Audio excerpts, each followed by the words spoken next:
ठीक है। बोलिए भगवान बुद्ध की, बोलिए भगवान बुद्ध की। भागना नहीं पिछवा से,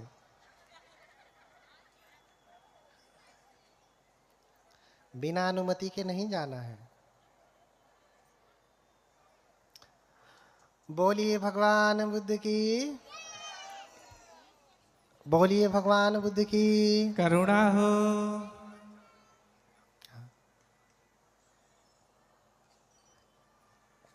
हाँ, चलिए स्तुति करते रहते हैं। हाथ जोड़िए। हाँ,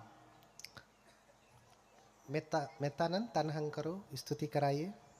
देखिए बंते जी स्तुति करा रहे हैं। सभी लोग बोले साथ साथ में, तनहं करो महावीरो। सभी लोग बोले, तनहं करो महावीरो, मेधं करो महायशो, शरणं करो लोकहितो, दीपं करो ज्योतिर्गमो। सुमनो सुमनो धीरो, रेवतो रति उत्तमो, शोभितो गुण संपन्नो,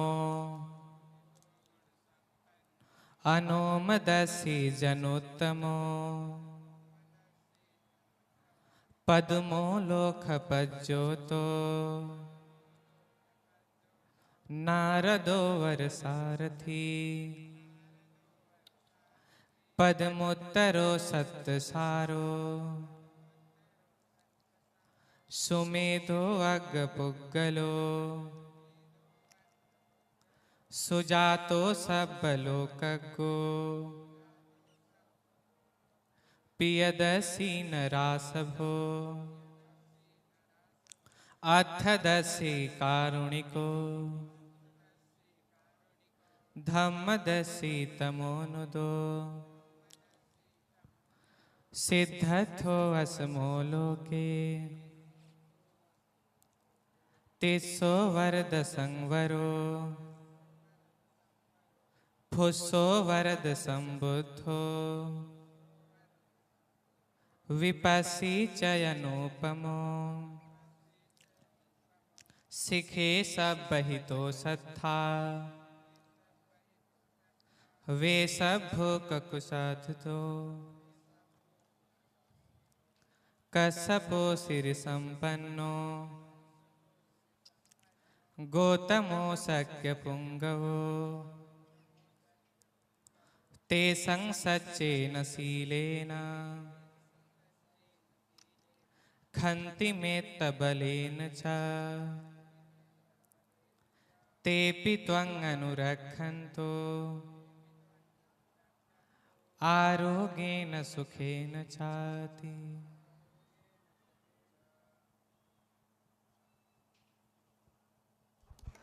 बोलिए सभी लोग साधु साधु साधु साधु। कुछ आराम आया? हाँ बैठिए, एक गीत बंते जी के चलेगी, अभी और आराम आ जाएगा। बैठिए। हाँ, क्योंकि गृह त्याग जब वो करते हैं तो 4 दृश्यों को देख करके करते हैं। रोगी व्यक्ति को, बूढ़े व्यक्ति को, मृत व्यक्ति को और सन्यासी को। बोलिए भगवान बुद्ध की, बोलिए भगवान बुद्ध की। बैठ जाइए सभी लोग, बैठिए।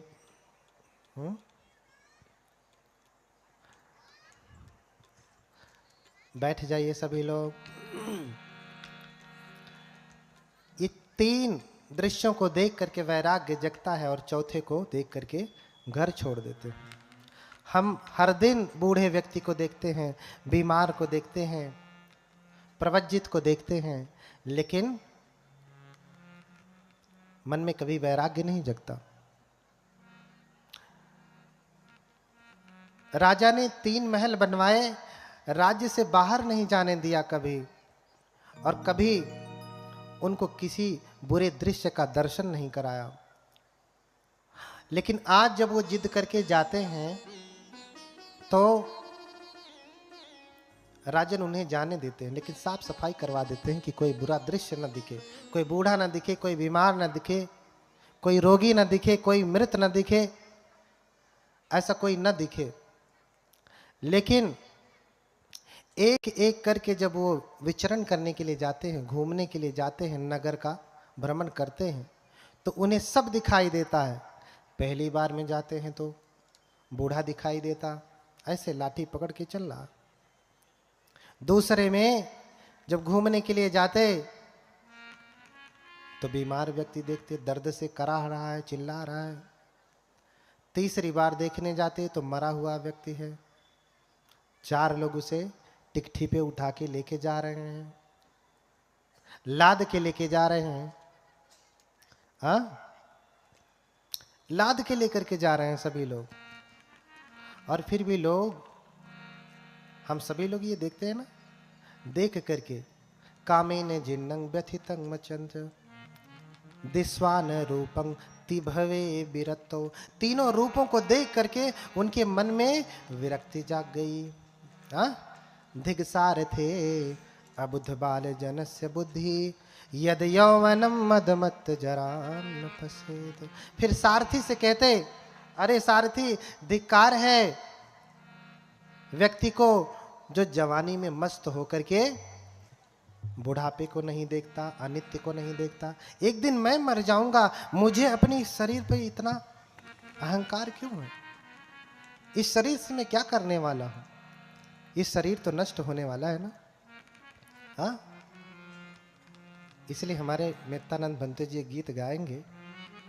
हाँ, सुन रे वो माटी के पुतले, एक दिन ऐसा आएगा जिस तन पर गुमान है तुझको माटी में मिल जाएगा। हाँ? सुन रे ओ माटी के पुतले, गाइए।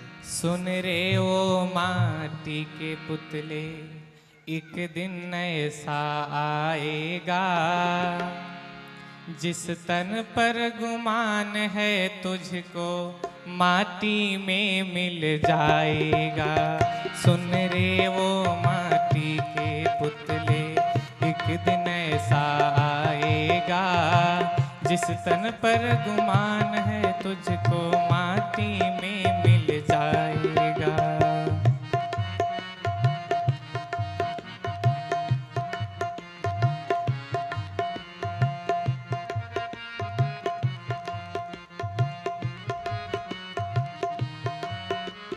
शील प्रथम हृदय से मानो, कभी न प्राणी घात करो। मत्स्य मांस को दूर हटा कर सदा ही शाकाहार करो। कभी न प्राणी घात करो, मत्स्य मांस को दूर हटा कर सदा ही शाकाहार करो। क्यों? आगे कहना है, पूज्य गुरुदेव जी ने ही ये गीत लिखा है कि क्यों पंचशील पालन करना चाहिए और इसका लाभ क्या है पालन करने से। तो पहले सील में कहा गया है, सील प्रथम हृदय से मानो, कभी न प्राणी घात करो। मत्स्य मांस को दूर हटा कर सदा ही शाकाहार करो।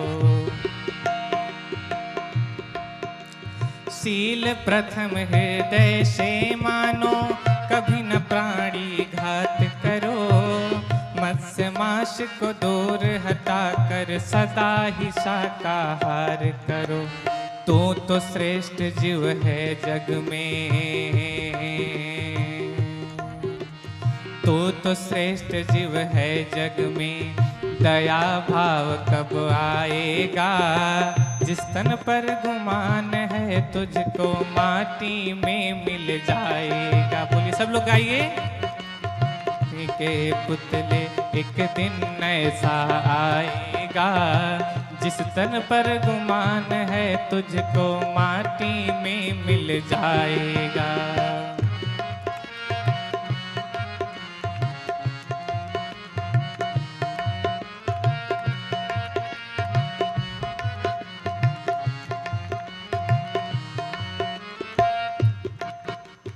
दूसरे सील में क्या है? अदीन न दान का अर्थ है चोरी, बिना दिए ना लेना तुम। चोरी का जो भाव है तो याद कथा कर लेना तुम।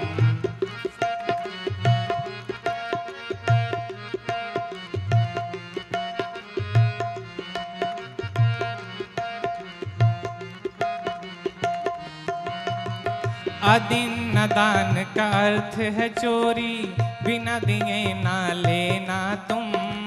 चोरी का जो भाव जगे तो याद सील कर लेना तुम।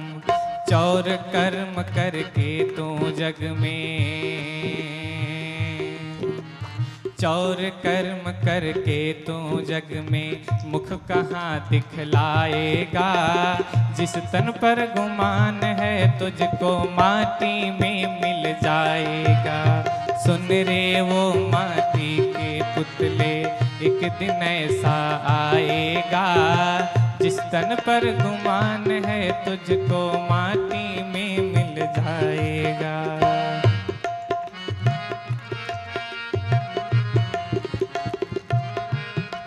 तालियां बजाइए, तेज तालियां बजाइए।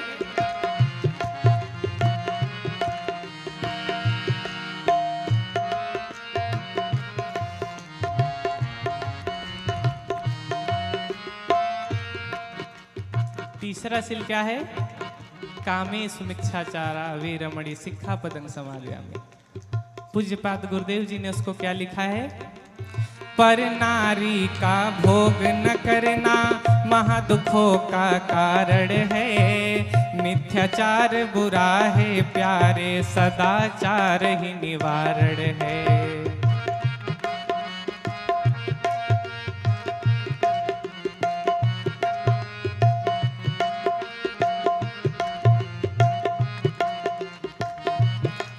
पर नारी का भोग न करना महादुखों का कारण है। मिथ्याचार बुरा है साधो, सदाचार ही निवारण है। इससे उससे प्रीत लगा कर, इससे उससे प्रीत लगा कर अपना घर ही जलाएगा। जिस तन पर गुमान है तुझको माटी में मिल जाएगा। सुन रे वो माटी के पुतले एक दिन ऐसा आएगा, जिस तन पर गुमान है तुझको माटी में मिल जाएगा।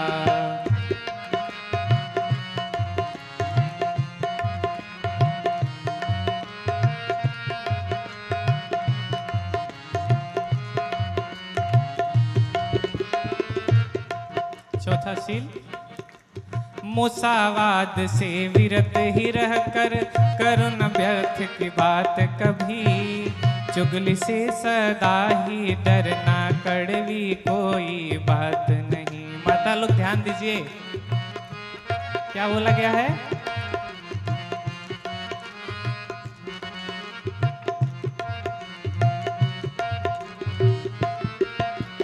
मुसावाद से विरत ही रह कर करो न व्यर्थ की बात कभी। चुगली से सदा ही डरना, कड़वी कोई बात नहीं। झूठ वचन करके तो, झूठ वचन धारण करके तो, झूठ वचन धारण करके तो छड़ छड़ दुख ही पाएगा। जिस तन पर गुमान है तुझको माटी में मिल जाएगा। सुन रे वो माटी के पुतले एक दिन ऐसा आएगा, जिस तन पर गुमान है तुझको माटी में मिल जाएगा।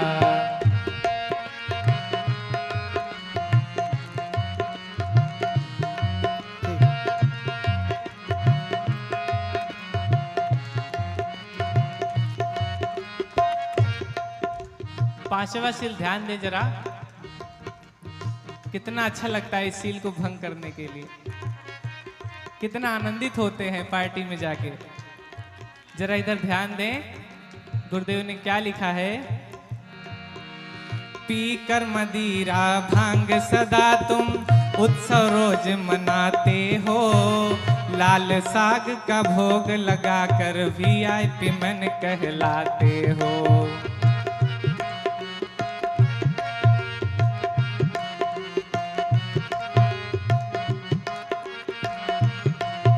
यही सुधार लीजिए।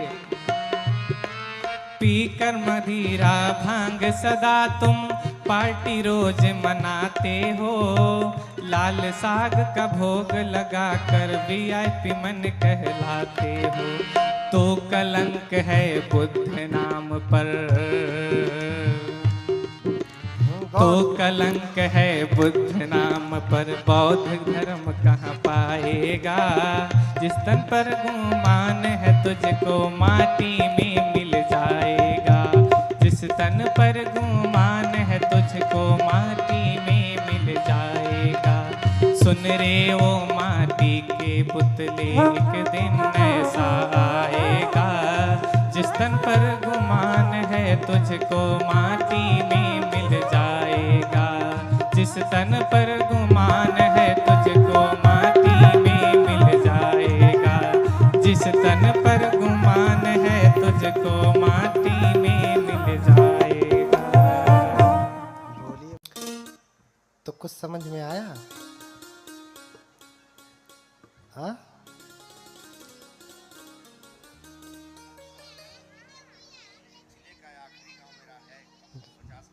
अच्छा अच्छा, ठीक है, अच्छा। हाँ, कुछ समझ में आया? दो चीजों पे ज्यादा जोर दूंगा। हाँ, आप लोगों को दूर ही जाना है। सदाचार निवारण है, क्योंकि इससे उससे प्रीति लगाकर मुख कहाँ दिखलाएगा। मुंह दिखाने लायक है? हाँ, मुंह दिखाने लायक नहीं बचेगा। समझ रहे हैं ना? तो मुंह दिखाने लायक बनाइए, शीलों का पालन करिए। तो इसलिए कहा, सुन रहे वो माटी के पुत्रे, एक दिन ऐसा आएगा जिस तन पर गुमान है तुझको माटी में मिल जाएगा। सिद्धार्थ गौतम इस बात को बड़े अच्छे से समझे। जब उन्होंने तीनों रूपों को देखा, किसको देखा? बूढ़े को देखा, बीमार को देखा और मृत को देखा, चौथा देखा सन्यासी प्रवज्जित। उनको देख करके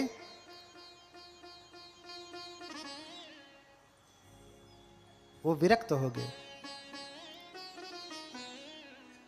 हम हर दिन देखते हैं, आपके मन में प्रश्न होगा कि सिद्धार्थ गौतम तो 29 वर्ष की अवस्था में गृह त्याग करते हैं, क्या तब तक कोई बूढ़ा व्यक्ति नहीं देखा?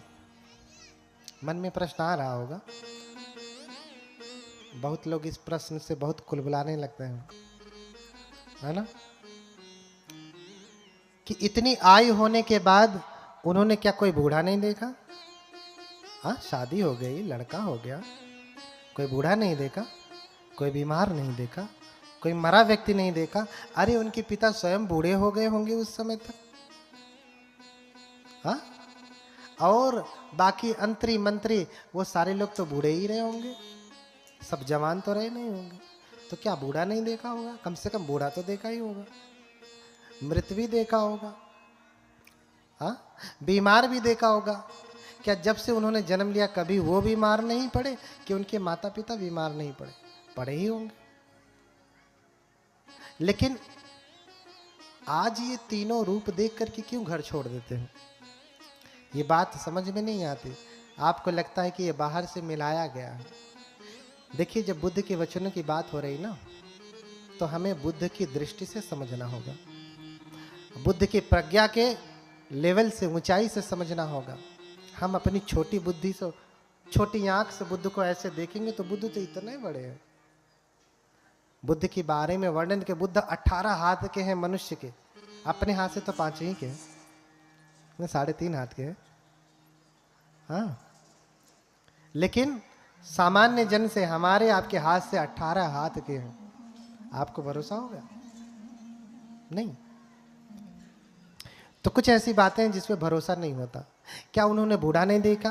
क्या बीमार नहीं देखा? क्या मरा नहीं देखा? क्या सन्यासी नहीं देखा? देखा होगा, लेकिन तब ज्ञान का चक्षु खुला नहीं था। लेकिन अब जब देखा तो ज्ञान का चक्षु खुला था। आप पढ़ते हैं ना, कोई व्यक्ति है वृक्ष के नीचे लेटा है और सेब का फल नीचे धड़ाम से गिरता है, और वो कहता कि अरे ये सेब नीचे क्यों गिरा, ऊपर क्यों नहीं गया? कौन है वो वैज्ञानिक? कौन है? न्यूटन।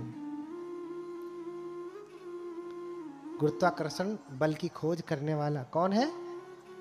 न्यूटन। क्या आज उसने पहली बार देखा कि सेब नीचे ही गिरता है? पहली बार देखा क्या? इससे पहले नहीं देखा था? आ? तो फिर ये तो बात भी गलत हो गई कि उसने ऐसा देखा कि सेब नीचे क्यों गिरा, ऊपर क्यों नहीं गया। ये बात ही नहीं हुई होगी, ऐसा है ना? लेकिन ऐसा नहीं है। ऐसी उसने इससे पहले देखा भी था, और ये घटना भी हुई कि जब सेब नीचे गिरा तो उसने कहा अरे ये नीचे ही क्यों गिरा, ऊपर क्यों नहीं गिरा। देखा था पहले भी, लेकिन आज जब देखा तो ज्ञान का चक्षु खुला था। एक वो व्यक्ति है जिसकी माँ खाना बना रही है, खाना पका रही, भोजन, भात बना रही है, भात, और उसके ऊपर क्या रखा है? पतीले में भात बना रही है तो ऊपर क्या रखा जाता है? ढक्कन। और उस भाप से बार बार ढक्कन ऊपर उठ रहा है, तो उसके मन में आया अरे भाप में इतनी शक्ति होती है कि ढक्कन को उठा दे रहा है। क्या आज मम्मी को पहली बार भात बनाते देखा क्या? हाँ, पहली बार भात बनाते? ये वैज्ञानिकों के लिए उत्तर है, सामान्य के लिए तो इतना ही ठीक है। क्या आज वैज्ञानिकता से ही उत्तर दे रहा हूं वैज्ञानिकों को? क्या आज पहली बार देखा क्या भात पकाते हुए? नहीं, पहले भी देखा था, लेकिन आज जब देखा तो ज्ञान का चक्षु खुला था। आज देखा तो ज्ञान का चक्षु खुला था, इसलिए प्रज्ञा जगी अरे नहीं, भाप में बड़ी शक्ति होती है, तो भाप के इंजन का ही आविष्कार कर दिया। तो सबसे पहले ट्रेन कैसे चलती थी? हाँ, भाप से चलती थी, कोयले से। समझ रहे ना? ऐसे ही सिद्धार्थ गौतम ने पहले बूढ़ा भी देखा, बीमार भी देखा, मृत भी देखा, लेकिन तब ज्ञान का चक्षु खुला नहीं था। आज जब देखा तो दिस्वा न रूपं तिभवे विरक्तो। आज तीनों रूप देख करके विरक्ति जग गई, वैराग्य जग गया। क्यों? क्योंकि ज्ञान का चक्षु खुला है। ज्ञान का चक्षु खुला है। अरे बुद्ध ने तो तब देखा और छोड़ दिया। बुद्ध 29 वर्ष की अवस्था में, सिद्धार्थ गौतम 29 वर्ष की अवस्था में घर छोड़ते हैं। आपकी आयु कितनी है? मुझसे तो ज्यादा ही है। हाँ, बोलिए भगवान बुद्ध की। आप कब छोड़ेंगे?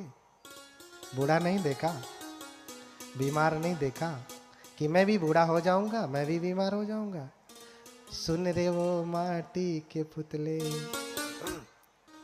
हाँ, तो दिन ऐसा आएगा कि ये कहाँ मिल जाएगा? माटी में। तो माटी में मिलने का इंतजार कर रहे हैं। हाँ, माटी में मिलने का इंतजार कर रहे हैं। कि जब मिट्टी में मिलेगा तभी देखा जाएगा, उसी समय हिसाब किताब किया जाएगा? नहीं ना। बताइए माता जी लोग, अब इस समय बेटवा को पालने का है कि धर्म पालने का है? देख लिया सब कुछ, अब कौन सी गली देखनी है? सारी गली देख लिया ना। अब तो अपने लिए समय दीजिए। सारा जीवन गर्भ से लेके पालने पोषने तक, विवाह करने तक आप उन्हें देख रही हैं, अब तो छोड़िए, अब अपने लिए समय दीजिए, अब धर्म में अपना समय लगाइए। दिस्वान रूपं तिभवे विरक्तो, तीनों रूप देख करके विरक्ति जग गई। आप में कब जगेगी? प्लानिंग कर रहे हैं कि नहीं कुछ आप लोग? इसलिए आचार्य नागार्जुन बड़ा सुंदर उत्तर देते हैं कि आपको असर क्यों नहीं करता है। रोज मरा हुआ देखते हैं, शमशान में जाएंगे तो देखेंगे कि एवं धम्मो मम कायो, अरे मैं भी ऐसे ही हो जाऊंगा, मुझे भी मरने के बाद लोग लाएंगे, जलाएंगे, जला के राख कर देंगे, थोड़ा दिन रोएंगे गाएंगे, फिर दाल भात 56 पकवान लाल साग के साथ भोग लगाएंगे। जब जाकर के आप शमशान में देखते हैं तभी ये वैराग्य जगता है। कब तक रहता है? जब तक है। घर आते आते वही मम्मी, वही पापा, वही पत्नी, वही बेटे, वही मित्र, वही दोस्त, सब कुछ वही वही, कुछ नया नहीं। कुछ भी नया नहीं। इसलिए गाना, एक भजन है कबीरदास का कि सोने वाले जाग जा, संसार मुसाफिर खाना है। संसार क्या है? मुसाफिर खाना है। आसपास जोधा खड़े, मौत से बचेंगे नहीं आप, लेकिन साथ में क्या जाएगा? आपका धर्म कर्म। आसपास जोधा खड़े और दोनों बजावें गाल, मंज महल से ले चला ऐसा अपर बड़ काल। काल बहुत बलवान है। कबीरदास कहते हैं कि राजा होता है, उसके रक्षक होते हैं बॉडीगार्ड हो, आज भी बॉडीगार्ड है ना, और लगे रहते हैं, बंदूक लिए खड़े रहते हैं पूरा चारों तरफ। बड़े बड़े मंत्रियों के पास बढ़िया जेट सुरक्षा दी गई है। ऐसे राजाओं के पास जेट सुरक्षा हुआ करती थी, उससे भी हाईटेक। तो कबीरदास कहते हैं कि आस पास जोधा खड़े और दोनों बजावें गाल। गाल बजाने का मतलब दोनों बात कर रहे हैं भैया, सोते नहीं हैं, जाग रहे हैं। सो गए तो कोई आया मार के चला जाएगा राजा, लेकिन फिर भी गाल बजा रहे हैं, बतिया रहे हैं, बतिया बतिया के जाग रहे हैं, लेकिन फिर भी मंज महल से ले चला। कौन ले चला?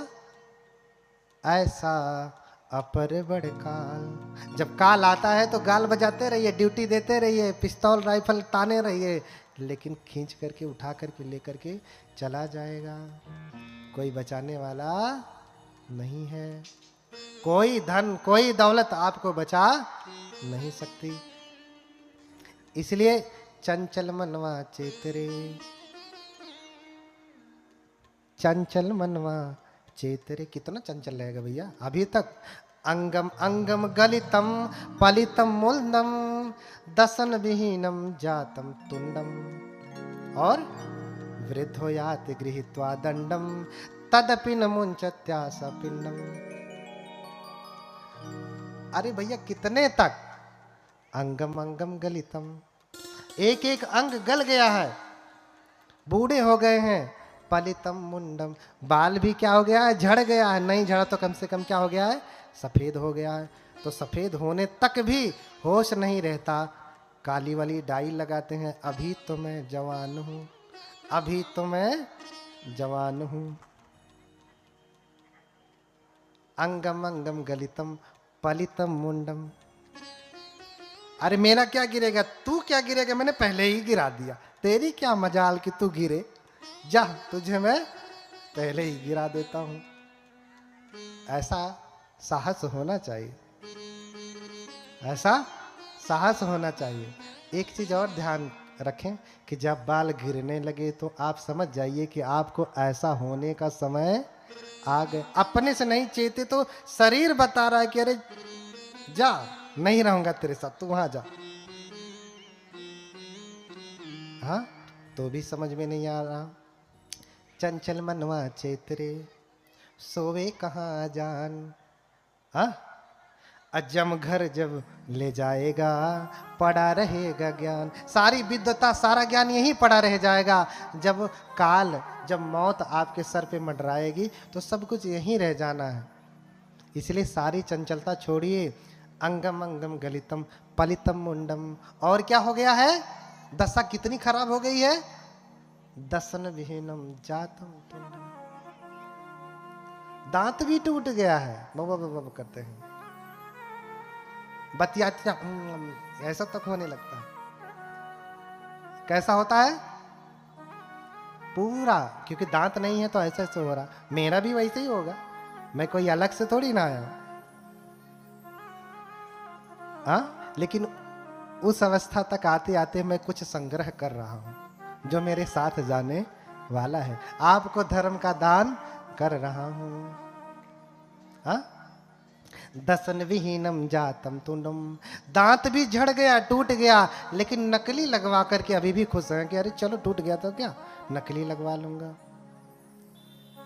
दांत भी बता रहा है भैया दांतवा टूट गया, अब तो चेतो। हाँ, वृद्धो याति गृहीत्वा दंडम। दशा और भी खराब हो गई। कितनी? चल नहीं पा रहे हैं, लाठी लेकर के चलते हैं, टेक टेक के चलते हैं, और नहीं तो कम से कम कोई पकड़ करके ही लेकर के जाता है। वृद्धो याति गृहीत्वा दंडम।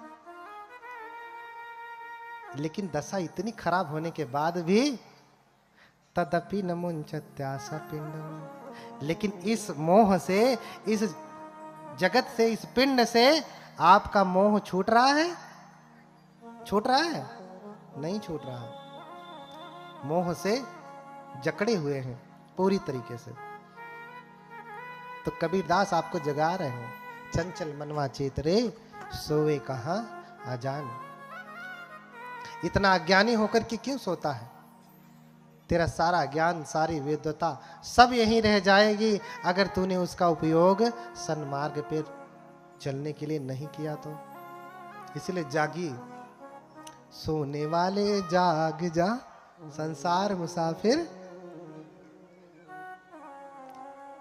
तो दिस्वान रूपम तिभवे विरतो। उन्होंने तो तीनों रूप देख लिया, उनका अभी दांत टूटा नहीं, बाल झड़ा नहीं, लाठी लेके चल नहीं रहे हैं, लेकिन दूसरे का देख करके ही उनके भीतर विरक्ति जग गई। तो आचार्य नागार्जुन समझा रहे हैं, ऊना पक्षम यथैव ही करतल संस्थम न विद्यते पुंभी। क्या कह रहे हैं? जैसे आप स्वेटर बुनते हैं ना, ऊन से आप स्वेटर बुनते हैं ना, इतना बड़ा ऊन तोड़ करके हाथ पे रख दिया जाए तो कुछ असर होगा? कुछ पता चलेगा? दर्द, पीड़ा, सुख, दुख कुछ ऐसा होगा? इतना बड़ा धागा ऊन का, कुछ होगा? ऊना पक्षम यथैव हि करतल संस्थम न विद्यते पुंभी। इतना तो छोड़ दीजिए, पूरा लच्छी का ऊन अगर इस पे रख दीजिए, आपको दर्द पीड़ा का कुछ एहसास होगा? नहीं ना? कुछ एहसास होगा? नहीं। पूरा बंडल रख दीजिए, 100 ग्राम 200 ग्राम की पूरी लच्छी, 500 ग्राम 1 किलो की पूरी लच्छी हाथ में ले लीजिए, हाथ को कुछ पता चलेगा? कोई पीड़ा, कोई दर्द कुछ होगा? नहीं। लेकिन अक्षिगतम तदैव ही, इतना बड़ा छोड़ दीजिए 1 किलो का बंडल, लेकिन छोटा सा टुकड़ा उसी उनका कहां पड़ जाए? अक्षिगतम तु तदैव ही जनयत्य रतिंच पीड़ांच। छोटा सा टुकड़ा कहां पड़ जाए? आंख में पड़ जाए। हाँ, छोटा सा टुकड़ा आंख में पड़ जाए तो भयंकर पीड़ा होने लगती है। हाँ? इसलिए कबीरदास कहते हैं कि तिनका कबहू न निंदिए, जौ पायन तर होए, कबहू की उणी आँखिन पड़े, तो पीर घनेरी होए। छोटा सा तिनका भी आंख में पड़ गया तो भयंकर पीड़ा होती है ना। इतना बड़ा धागा पूरा बंडल हाथ पे रख लिया लेकिन कोई पीड़ा नहीं होती। छोटा सा कण, छोटा सा टुकड़ा उनका अगर कहाँ पड़ गया, आंख में पड़ गया तो भयंकर पीड़ा होने लगती है। ऐसा क्यों होता है? ऐसा क्यों होता है बताएंगे? ऐसा क्यों होता है? क्योंकि ये बहुत कठोर है और ये बहुत मुलायम है। ऐसे ही दो प्रकार के संसार में लोग होते हैं। हाँ, दो प्रकार के लोग होते हैं। करतल संस्थो बालो न वेत्ति संसार दुखता पक्षम। हथेली के समान ये सारे संसार के लोग हैं, इनको कुछ भी नहीं पता चलता। रोज